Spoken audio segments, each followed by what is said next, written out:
Hello there guys and welcome to Titan Quest Let's Play. And in this episode, episode 49, we're going to get to the Temple of Hatshepsut and eventually get to Act 3. And here we already got 2 lupine claws. We've got quite a number of them here, we need to complete them. There's this one and this one. There we go. That one had a nice completion bonus, plus 50% damage to demons. Which is a really good bonus to have for Act 4 especially, because Act 4 has a lot of demon enemies. So yeah, in this episode we're gonna do most of the Temple of Hatshepsut and we'll stop just before the boss. But right now here we're gonna be... There's just a little bit of a walk we need to do before we get there. There's Dune Raiders, which we've already fought tons of times before. They're not too hard exactly. We still got the effects of a battle marker, so best to use it.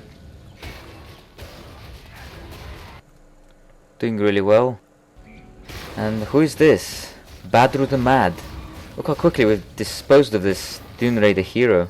I mean, we do have battle marker on, but now that the battle marker's worn off, we're still gonna be kicking ass. Which is quite good the way we've gotten this strong already by the end of Act 2, because we'll really need the strength in Act 3.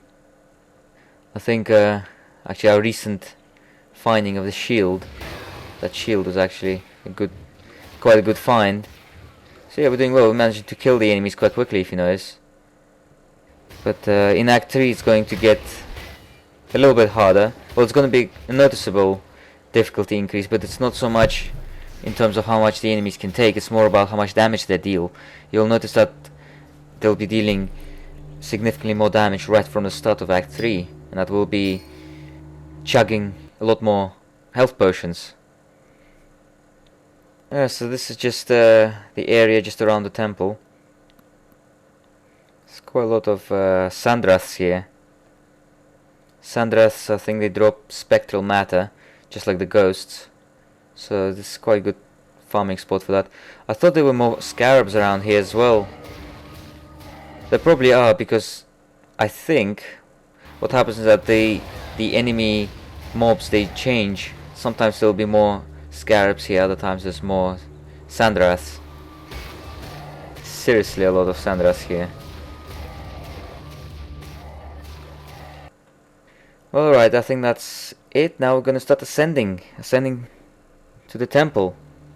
And if you remember a few episodes back, like at the beginning of Valley of the Kings, I was telling you a bit about the Temple of Hatshepsut. That Hatshepsut was the only queen who was buried in the Valley of the Kings because of her power status, and that this temple, her temple, is literally on the other side of the mountain to her tomb in the Valley of the Kings. And this temple, I actually have to say, the way they've done it here in the game is actually really accurate. I mean, if you've ever visited it in real life, you'll notice that it's almost identical. I remember when I actually visited it for real, it was obviously after I've actually played it in the game, and I was like, oh my god, this is exactly how I remember it from Titan Quest. It was quite an amazing experience. Yeah, that's definitely one of the places I would recommend you to visit if you ever go to Egypt. It was quite an interesting location where this temple was. It was kind of like it was bound by cliffs pretty much, in a semicircular fashion. And I remember we were being told that the reason for that is because it's sort of like a symbol of protection, like the cliffs are sort of going a semicircle around it, like... Oh yes, we've now leveled up. It's exactly as planned. I think it's level 27 now. Right, so we're doing quite well here in regard to the levels. We need to get the Storm Mastery going soon, but let's get the Defense Mastery up to the top tier first. So I'll put 1 point in that. I'll put 1 point here in the Obscured Visibility. And we should max out these passive shield skills. So I'll put 1 in Disable. Alright, and the attributes, 1 in Strength, 1 in Intelligence will do for now. Also, you might have noticed I've actually cleaned out the inventory before I start this episode, because I had too many items in there before, so I cleaned it out a bit, made some space.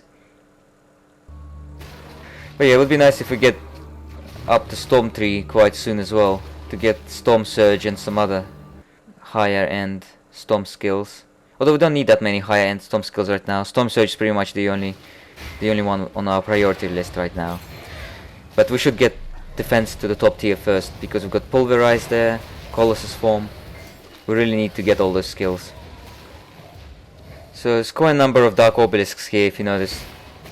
So just gotta be careful. Well, okay then, that's all the enemies outside. Now we're gonna go inside. And there's a rebirth fountain here. So now we're gonna get inside, down into the temple. Alright, so... Right, so now in this room, you've got to be careful in this room, because if you notice, it's not exactly that big of a room, but there's a lot of enemies here. So it's kind of like, it's really dense with enemies. The enemies coming from all sorts of corners. If you notice, a lot of Dark Obelisks especially. There's traps, and there's even some, some of the more dangerous enemies. There's these priest mages as well, and even some of those hounds of Anubis. So they tend to swarm you from all sides. If you notice, we're already losing quite a bit of health, and this is just normal difficulty. On legendary difficulty, this room you can actually die in here if you're not careful. So you gotta be careful here.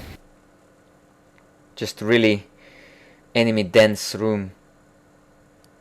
Okay, but the rest of the temple shouldn't be as bad. The enemies in the remaining parts are more scattered about, and it's quite an elongated temple actually. It goes sort of more or less in a straight line. There will be side rooms in a lot of places, but just as the Tomb of Ramses that we've been through in Valley of the Kings, if you just want to get to the boss as quickly as possible, just keep going straight really. But if you want to explore and loot, then the side rooms, you really want to take those. That's quite a strange positioning, isn't it, to put the trap right in the center of the corridor. I mean, what kind of design is this? Really strange. Right. Apologies again that the episodes lately have been a bit too spaced apart. I keep taking a while to make them. I mean, it's been a week since the last episode, but it can be sometimes really hard to find the time to do the commentary. But not to worry, I've already recorded the footage of the next episode, so hopefully I can get that one up fairly soon. I want to try to make at least another 1 or 2 episodes before the end of the year. Hopefully more than that if possible. Yeah, better speed up these parts because there's too much walking. Some of these areas just too big for some reason. Too many corridors. Been using quite a lot of Squall in this area, I noticed. Some of these the guardian zombies, they're quite high on health. They're the ones who, once you've destroyed their outer layer, they still got a skeleton layer underneath. So you can never really kill them with one hit. There seems to be some scarabs around here as well, inside the temple. There will be some Sandraths as well, I remember. So yeah, if you ever do a farming run, actually, going after scarabs and after Sandraths at the same time is pretty good, because they tend to mostly spawn in the same areas. They spawn in the Giza and around here, Temple of Hatshepsut, and around Valley of the Kings as well. So Spectral Matter and Rigid Carapace. And sometimes you get those antlions as well that drop Vile Ichor. So those 3 monster charms are quite good to farm at the same time really, because they all drop from monsters which are located in the same areas. So we must be pretty close to the end now. This is one of the last side rooms here. What's that? The Essence of Prometheus' Flame. Now that's interesting. We're still getting Act 1 relics. We're nearly in Act 3 and we're still getting Act 1 relics. I mean, this is getting ridiculous. This should be the final side room. Take care of them. I know Squall works really well in these statues. Seems to do the job much quicker. when you kill them with the squall active. Alright, just a bit further and we'll be there. So yeah, in the next episode we're gonna be I'll be facing the boss at the very beginning of the next episode. It's a fairly straightforward boss, not too hard at all. So that boss will be over and done with quite quickly, and then I'm gonna start Act 3 from the beginning of the next episode.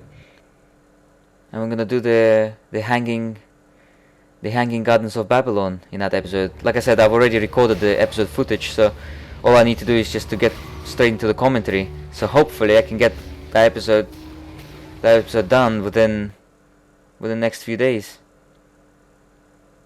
Okay, well, this is it. This is the door that leads to the boss, right here. So we're going to stop around here, and we're gonna fight him in the next episode. I'll see you guys later. Bye bye.